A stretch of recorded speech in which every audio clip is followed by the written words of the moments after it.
La fermeture des frontières qui pèse lourdement sur l'activité économique, c'est à Galgouli, dans le sud-ouest, que nous nous rendons pour le constat. Dans cette commune qui fait frontière entre le Burkina Faso et la Côte d'Ivoire, le temps semble avoir suspendu son vol. Suivons plutôt le reportage de Isiaka Zabré et Lambert Soma. Nous sommes au poste frontalier de Galgouli. Avant la fermeture des frontières, 1000 personnes par jour entraient et sortaient par ce poste. Aujourd'hui, 50 personnes empruntent le même chemin, essentiellement des riverains. Il faut savoir que ce soit les entrants ou les sortants, il faut dire que c'est toujours la même population, c'est le mouvement interne de la population du village. Donc, quand vous voyez la situation géographique même du poste, voilà, donc il y a un village qui est un peu devant. Donc ce sont ces gens-là qui viennent, qui entrent et qui ressortent pour aller chez eux.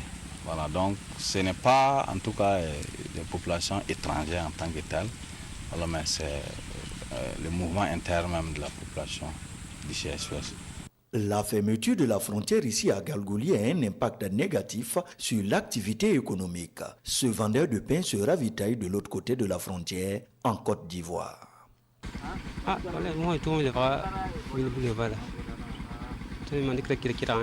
Actuellement, notre activité est au ralenti. Nous ne pouvons plus nous approvisionner en grande quantité. Avant la fermeture des frontières, nous pouvions acheter 400 à 500 pains. Mais actuellement, nous ne pouvons plus acheter plus de 200 pains.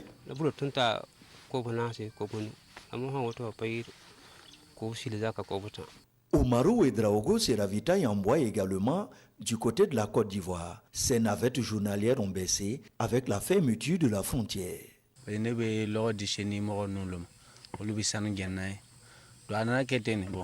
La fermeture de la frontière porte un coup à mes activités. Je livre du bois à des orpailleurs. Avec mes 2 motos, avant on pouvait faire 12 voyages. Mais actuellement, nous n'en faisons que 6.